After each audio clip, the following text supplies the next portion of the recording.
Assalamualaikum warahmatullahi wabarakatuh. Nama saya Rimdan Fatria Sasti, NIM 12405183378, jurusan Manajemen Bisnis Syariah 5H IAIN Tulungagung.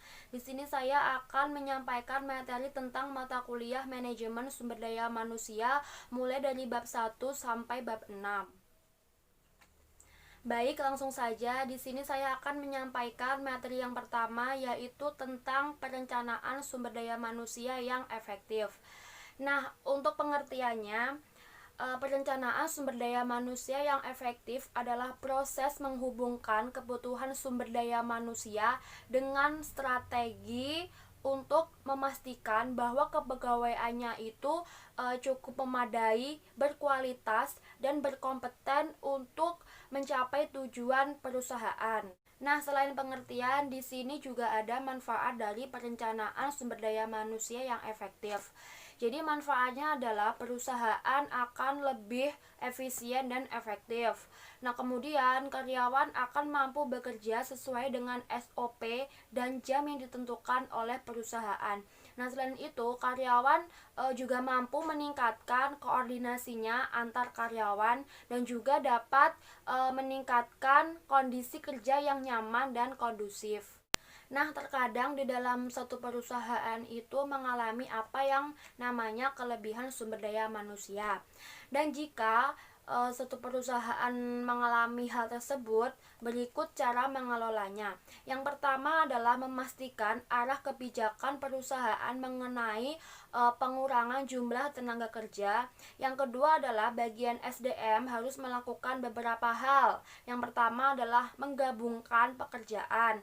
Yang kedua adalah menambah beban kerja karyawan. Dan yang ketiga adalah pengurangan jumlah tenaga kerja.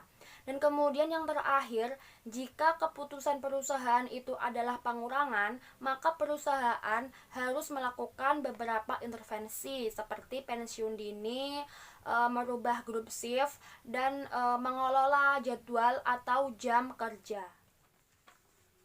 Baik, lanjut materi yang kedua, yaitu tentang analisis pekerjaan dan analisis tenaga kerja.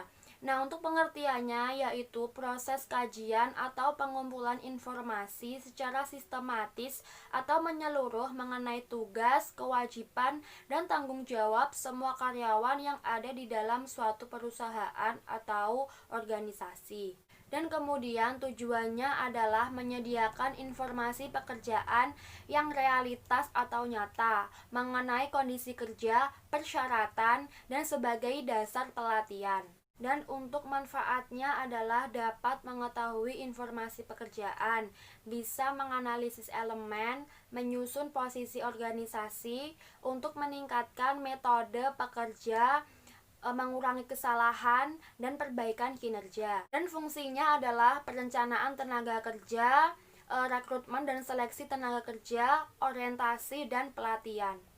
Nah, untuk metode analisis pekerjaan itu bisa melalui observasi, bisa wawancara, dan juga bisa memakai penggunaan kuesioner. Dan untuk teknik pengumpulan informasinya itu bisa wawancara, kemudian daftar-daftar pertanyaan, dan juga bisa pengamatan. Nah, kemudian lanjut materi yang ketiga, yaitu tentang desain pekerjaan. Jadi pengertian dari desain pekerjaan adalah suatu alat untuk memotivasi atau memberi tantangan kepada karyawan. Jadi suatu perusahaan itu harus memiliki sistem kerja yang dapat menunjang tercapainya tujuan organisasi secara efektif dan efisien agar dapat memancing karyawan itu bekerja dengan produktif, tidak bosan, dan karyawan tidak stres dalam bekerja. Nah, selain itu juga ada yang namanya job description. Jadi job description itu adalah suatu pernyataan yang isinya itu berupa tugas-tugas dari pemangku jabatan. Nah, untuk desain pekerjaan ini juga ada tekniknya. Jadi teknik yang pertama itu adalah namanya simplikasi pekerjaan. Nah, simplikasi pekerjaan ini maksudnya adalah pekerjaannya itu dilakukan bersama-sama sehingga dapat dikerjakan secara cepat. Dan yang kedua itu adalah teknik rotasi pekerjaan. Jadi ini tuh artinya berpindah-pindah. Jadi misal karyawan itu tidak hanya menetap pada satu bidang saja tetapi juga berpindah-pindah. Nah, itu agar si karyawan ini tuh tidak bosan dan tidak stres dalam bekerja. Dan teknik yang ketiga yaitu pemekaran pekerjaan. Jadi pemekaran pekerjaan ini maksudnya adalah perluasan pekerjaan. Nah, untuk yang terakhir, yang keempat, yaitu pemerkayaan pekerjaan. Jadi pemerkayaan pekerjaan itu penambahan tugas dan tanggung jawab dari para pegawai. Dan kemudian lanjut, materi yang keempat adalah tentang rekrutmen tenaga kerja. Jadi pengertian dari rekrutmen ini adalah proses menentukan dan menarik pelamar yang mampu bekerja di dalam suatu perusahaan.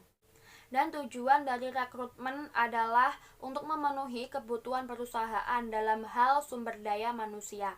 Dan suatu perusahaan itu berharap mendapatkan pekerja atau karyawan yang berkualitas dan sesuai dengan tujuan perusahaannya. Dan sistem perekrutan ini dibagi menjadi dua. Yang pertama yaitu sistem merit. Jadi sistem merit ini adalah perekrutan karyawan berdasarkan kemampuan, keterampilan, dan pengalaman. Dan kemudian yang kedua adalah sistem spoils. Jadi sistem spoils ini itu merekrut karyawan berdasarkan hubungan pribadi seperti hubungan keluarga dan relasi. Kemudian lanjut, materi yang kelima yaitu tentang seleksi tenaga kerja. Jadi pengertian dari seleksi tenaga kerja ini yaitu usaha yang dilakukan pertama kali oleh perusahaan untuk memperoleh karyawan yang berkualitas dan berkompeten untuk menjabat dan mengerjakan seluruh pekerjaan yang ada di dalam suatu perusahaan. Nah, di dalam seleksi tenaga kerja ini ada faktor seleksi. Nah, faktor seleksi seperti umur, kemudian jenis kelamin, kesehatan, dan tubuh. Nah, selain faktor seleksi, juga ada faktor yang mempengaruhi proses seleksi. Yang pertama ada kemampuan fisik, kepribadian, dan kemampuan intelektual. Dan di dalam seleksi tenaga kerja juga ada tahapan seleksi. Yang pertama yaitu rekrutmen, yang kedua wawancara, yang ketiga pengujian seleksi, kemudian ada wawancara ketenaga kerjaan, kemudian pemeriksaan latar belakang, pemeriksaan kesehatan, dan yang terakhir adalah pengambilan keputusan. Kemudian lanjut, materi yang keenam yaitu tentang orientasi dan penempatan. Jadi pengertian dari penempatan kerja yaitu proses penugasan atau pengisian jabatan pada tugas baru. Nah, di dalam penempatan kerja ini juga ada indikator penempatan kerja. Yang pertama adalah pendidikan, yang kedua adalah pengetahuan kerja, yang ketiga adalah keterampilan kerja, dan yang keempat adalah pengalaman kerja. Kemudian untuk pengertian dari orientasi yaitu sikap dan tingkah laku karyawan di dalam suatu perusahaan yang menciptakan harmoni dalam bekerja sehingga dapat meningkatkan kinerja karyawan.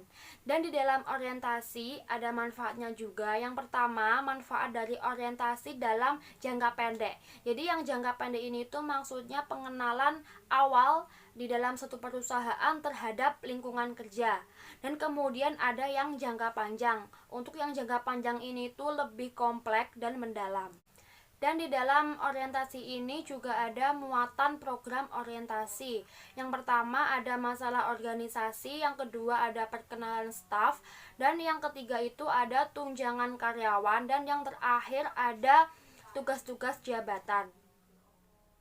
Demikian materi yang bisa saya sampaikan, kurang lebihnya saya mohon maaf yang sebesar-besarnya. Wallahul muwaffiq ila aqwamit thoriq. Wassalamualaikum warahmatullahi wabarakatuh.